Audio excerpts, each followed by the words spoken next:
Hi everyone, I am Chirag. Welcome to the YouTube channel only concepts. आज अपने lecture number 3 cover करेंगे units and measurement का, जिसके अपने पहले 2 लेक्चर्स को कवर कर लिया है। फर्स्ट लेक्चर में अपने introduction to physics, then second topic था physical quantities, then physical units, और उसके बाद लास्ट टॉपिक था सिस्टम ऑफ यूनिट्स के बारे में इंफॉर्मेशन ली थी। जो अपना लेक्चर नंबर सेकंड था उसके अंदर अपनों ने प्रैक्टिकल यूनिट्स के बारे में देखा था कि कैसे स्मॉल और लार्ज डिस्टेंसेस को मेजर करने के लिए प्रैक्टिकल यूनिट्स कौन कौन सी होती है। फॉर एग्जांपल लाइट ईयर को देखा था, पार्सेक को देखा था, एंगस्ट्रॉम को, एस्ट्रोनॉमिकल यूनिट्स को। ऐसी कुछ यूनिट्स के बारे में देखा था जो कि लेंथ को मेजरमेंट करने के लिए यूज की जाती है। आज अपने ये देखेंगे कि कौन कौन से मेथड हैं लेंथ को मेजर करने के लिए। प्रैक्टिकल यूनिट्स के बारे में अपनों ने तो देख लिया था सेकंड लेक्चर में, बट इस लेक्चर में अपने देखेंगे कि कैसे अपने मेजरमेंट ऑफ लेंथ करते हैं। इसके 2 मेथड्स नॉर्मली होते हैं। फर्स्ट इज डायरेक्ट मेथड और दूसरा होता है इनडायरेक्ट मेथड। इसके जो सब टॉपिक है, जैसे डायरेक्ट मेथड का यूज मेनली स्मॉल डिस्टेंसेस को मेजर करने के लिए यूज किया जाता है, और इनडायरेक्ट मेथड का नॉर्मली लार्ज डिस्टेंसेस को मेजर करने के लिए किया जाता है। स्मॉल डिस्टेंसेस को मेजर अपने कुछ इंस्ट्रूमेंट की हेल्प से कर लेते हैं। मेनली 3 टाइप के इंस्ट्रूमेंट अपने सिलेबस में दिए हुए हैं, जिससे अपने काफी स्मॉल डिस्टेंसेस को मेजर करते हैं। उसको देखने से पहले अपने ये जान लेते हैं कि एक्चुअली में लेंथ है क्या।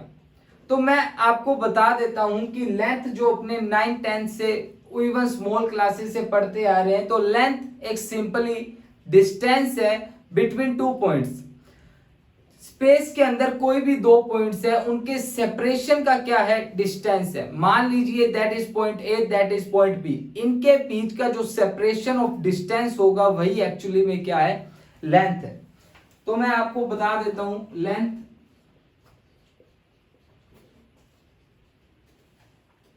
distance of separation between 2 points in space। Space के अंदर अगर कोई भी 2 पॉइंट्स है, उनके सेपरेशन ऑफ डिस्टेंस क्या बोला जाता है, एक्चुअली में लेंथ ही बोला जाता है। अब अपने ये देखते हैं कि मेजरमेंट ऑफ लेंथ कैसे करते हैं स्मॉल डिस्टेंसेस के लिए। उसके लिए मेनली जो इंस्ट्रूमेंट दिए हुए हैं, first is metre scale.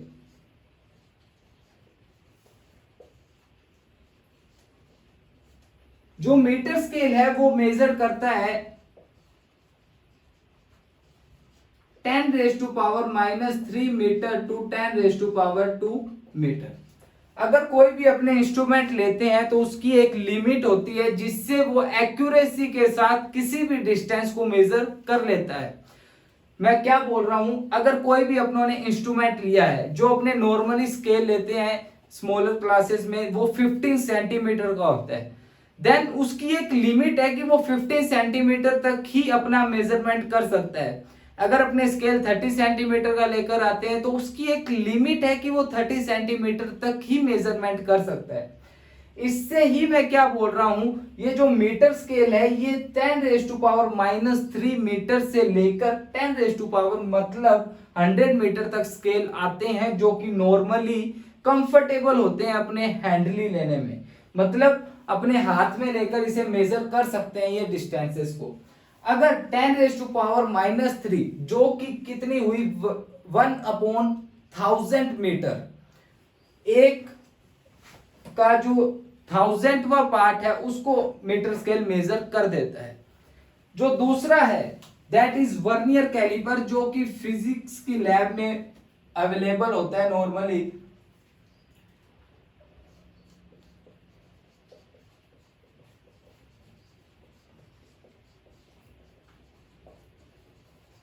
Vernier caliper जो मेजर करता है, इसकी एक लिमिट होती है, वो होती है 10⁻⁻⁴ मीटर तक, और किसके विद एक्यूरेसी के साथ ये 10⁻⁻⁴ मीटर तक ये क्या कर देता है, मेजर कर देता है।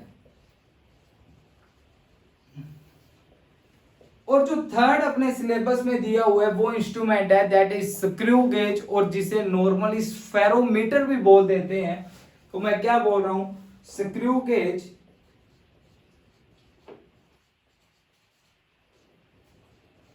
और इसे स्फेरोमीटर भी बोल देते हैं, जो कि मेजर करता है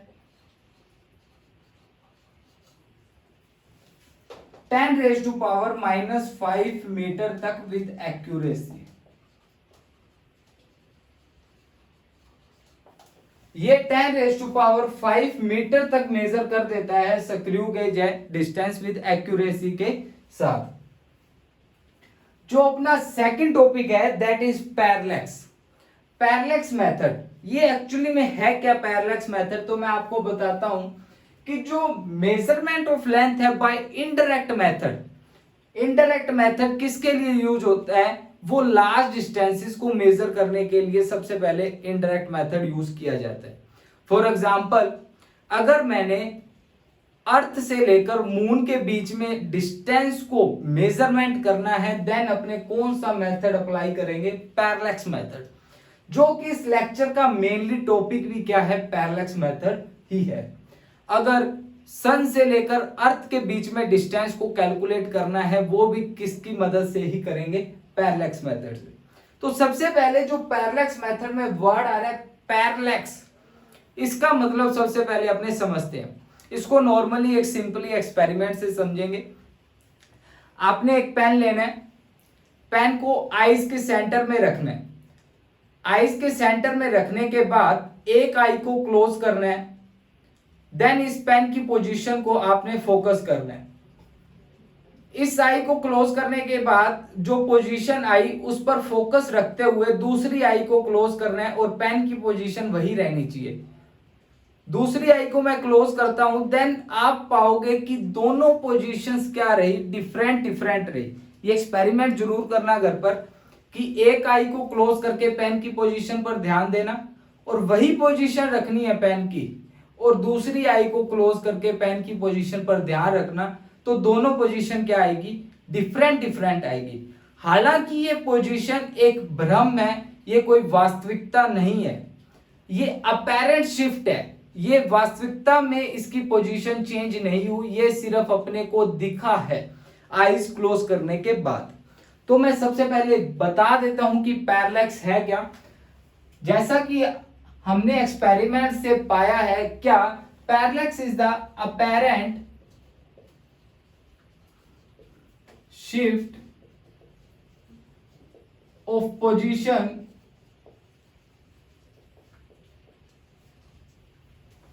of object with respect to another when we change I side wise. जब अपने आई को साइड वाइज चेंज करते हैं, जो अपैरेंट शिफ्ट आया है पोजीशन का ऑब्जेक्ट के एक दूसरे के रिस्पेक्ट में, वही एक्चुअली में क्या बोलते हैं, उसे पैरेलैक्स बोलते हैं। अब इस पैरेलैक्स को समझने के लिए, न्यूमेरिकल को सोल्व करने के लिए एक अर्थ और किसी भी प्लैनेट या मून का एग्जांपल लेते हुए फॉर्मूला को डिराइव करेंगे। फॉर्मूला को डिराइव करके वो जो फॉर्मूला आएगा अपने पास, मैथमेटिकली एक्सप्रेशन आएगी। मैथमेटिकली एक्सप्रेशन आने के बाद उसको न्यूमेरिकल में अप्लाई करेंगे। अप्लाई करने के बाद इसे सोल्व करेंगे। तो सबसे पहले मैं आपको एक एग्जांपल लेकर बताता हूं। ये मान लीजिए अपनी क्या है, अर्थ है। ये मान लीजिए मून है। ये पोजीशन ए है। इसको अच्छे से समझना, ये टॉपिक थोड़ा सा टफ पड़ जाता है, इसलिए ये एग्जांपल से मैं लेकर न्यूमेरिकल जो एक्सप्रेशन आएगी उससे क्वेश्चन सोल्व होते हैं। तो इसको मेनली अर्थ पर एक पोजीशन मान ली मैंने, दैट इज ए। दूसरी पोजीशन मान ली मैंने, that is position B. Moon से लाइट फॉल हो रही है अर्थ पर, ए पॉइंट पर, सॉरी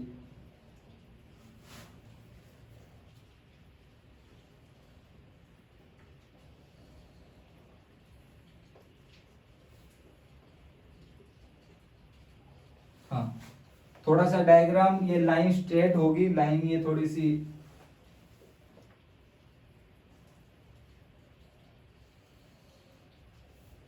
हाँ, तो ये जो मैं इस पॉइंट को बोल दीजिए ओ, ये मून है, ये अर्थ है। मून से 2 पॉइंट पर, अर्थ के ही 2 पॉइंट्स पर लाइट गिर रही है। That is point A, that is point B. जो हमेशा डिस्टेंस है ए ओ इक्वल रहेगा बी ओ के ऑलमोस्ट इक्वल रहेगा। जो इनके बीच में एंगल बना है, ये जो एंगल बना है थीटा, इस थीटा को बोल देते हैं, याद रखना, दैट इज पैरालेटिक एंगल और पैरेलैक्स एंगल बोल देते हैं। तो मैं यहां लिख रहा हूं थीटा क्या है, पैरेलैक्स एंगल, जो कि दो लाइंस के बीच में सबटेंड हुआ है। ए और बी क्या है, दोनों पॉइंट अर्थ पर हैं, और जो इनके बीच का डिस्टेंस है दैट इज डिस्टेंस बी, जिसे बोल देते हैं, जो ए बी है, बेसिस बोलते हैं इसे, फिजिक्स की बेसिस, जिसे मैं बोल रहा हूं स्मॉल बी। अब ये अच्छे से समझना कि मैंने क्या देखा, वेट ये दिख नहीं रहा होगा आपको, पैरेलैक्स एंगल, और जो ये बी है दैट इज बेसिस, जो कि किसके इक्वल है, ए बी के। ये जो पॉइंट है ए ओ और बी ओ इक्वल है, इससे आप ये इमेजिन करना कि ये डिस्टेंस इसके कंपेयर में स्मॉल है। ये स्मॉल होने के कारण जब ये डिस्टेंस, ये लाइंस क्या होगी, धीरे धीरे एक दूसरे के क्लोजर आएगी। क्लोजर आने से क्या होगा, थीटा क्या हो जाएगा, बिल्कुल स्मॉल हो जाएगा। थीटा स्मॉल होने के कारण आपको ये इमेजिन करना है कि ये क्या हो जाएगा, ये मान लीजिए इधर एक लाइन, मान लीजिए कि ये क्या हो जाएगा, ये एक सर्कल का सेंटर है और ये क्या है, आर्क है। जब अपने इसको राउंड अप करेंगे तो ये क्या, ये एक सर्कल बन रहा है। क्या ये पूरा का पूरा पार्ट एक सर्कल का छोटा सा पार्ट है, जिसकी आर्क ये है, जिसका थीटा ये है, दो रेडियस, और ए ओ और बी ओ क्या बन रही है, यहाँ रेडियस बन रही है। तो मैं यहां लिख देता हूं O is centre of circle, और जो ए ओ है और बी ओ है, ये क्या है, रेडियस ऑफ सर्कल। और जो ए बी है, ये क्या बोल देते हैं, आर्क बोल देते हैं, जो कि क्या बन जाता है लास्ट में, डायामीटर ऑफ अर्थ। क्यों बन जाता है, क्योंकि देखिए ये जो पॉइंट है, दोनों अर्थ पर पॉइंट है, इसके कंपेयर में एक मून से लेकर या सन से लेकर अर्थ की दूरी है, जो उसके कंपेयर में तो ये बहुत छोटा पॉइंट है। मान लीजिए यहां सन है और ये अर्थ है, अर्थ के 2 पॉइंट के बीच का डिस्टेंस एज कंपेयर टू सन और अर्थ के बीच का डिस्टेंस बहुत ज्यादा डिफरेंस रहेगा। इसके लिए इसको क्या मान लिया जाता है, डायमीटर मान लिया जाता है। और एक अपनों ने पहले ये नोट कर लीजिए,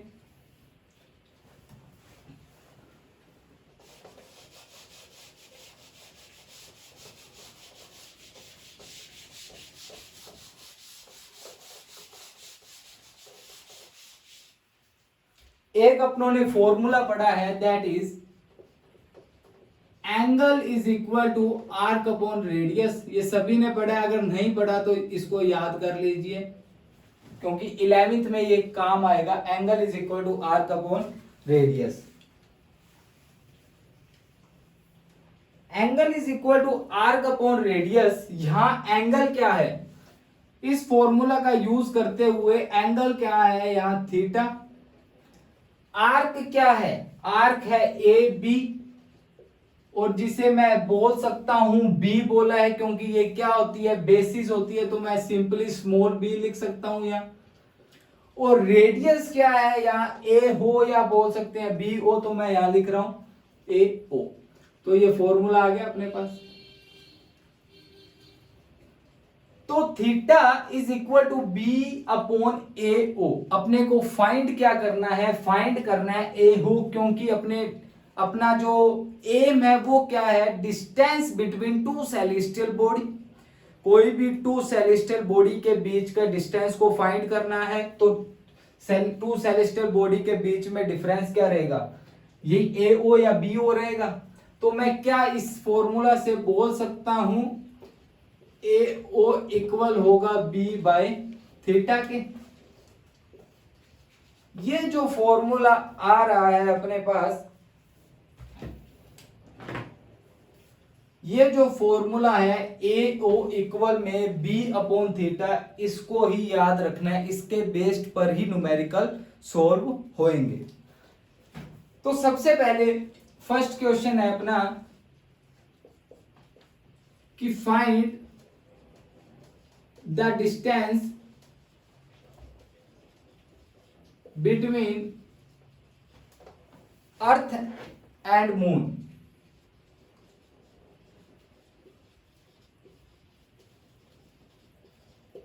गिवन डाटा क्या दिया हुआ है अपने को? गिवन है diameter of earth 1.276 into 10⁻⁷ metre, और थीटा इनके बीच में दिया हुआ है अपने को 1 डिग्री 54 मिनट। ये थीटा दिया हुआ है, ये डायमीटर दिया हुआ है।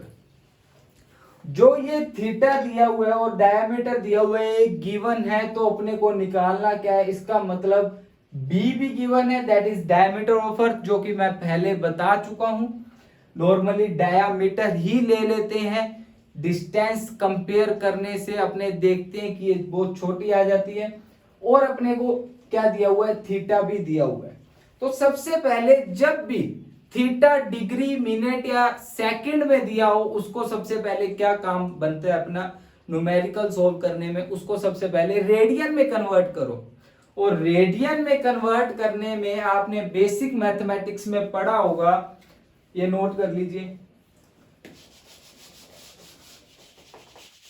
बेसिक मैथमेटिक्स में आपने पढ़ा होगा जो कि रामबान है डिग्री टू रेडियन कन्वर्जन में, और degree to radian to degree conversion में, दैट इज 2 पाई रेडियन हमेशा इक्वल होता है किसके? 360 डिग्री के। ये पढ़ा हुआ है। इसका मतलब पाई रेडियन जो होता है वो 180 डिग्री के इक्वल होएगा। नॉर्मली है pi radian is always equal to 180 degree. Then जो ये थीटा है 1 डिग्री 54 सेकेंड, वो इसको मैं रेडियन में अब कन्वर्ट कर सकता हूं इजिली। तो जो अब मैं देखता हूं थीटा क्या दिया हुआ है? 1 डिग्री 54 सेकेंड। इसको मैं सबसे पहले क्या कर लेता हूं? 1 डिग्री प्लस किस में कन्वर्ट कर लेता हूं? 54 को किस में कन्वर्ट कर लेता हूं? डिग्री में कन्वर्ट कर लेता हूं। 1 डिग्री में कितने मिनट होते हैं? 60। 1 मिनट में कितने सेकंड होते हैं? 60। तो मैं इस मिनट को जब डिग्री में कन्वर्ट करूंगा तो 54/60, ये किस में आ गया? पूरा का पूरा डिग्री में।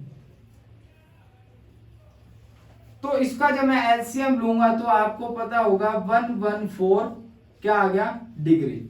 ये थीटा अपने क्या आ गया? डिग्री में। तो जो थीटा डिग्री में आया इसे मैं रेडियन में जब कन्वर्ट करूंगा, इसका इस फॉर्मूला से आपको यह भी पता चल रहा होगा कि 1 डिग्री किसके इक्वल होता है? Pi by 180।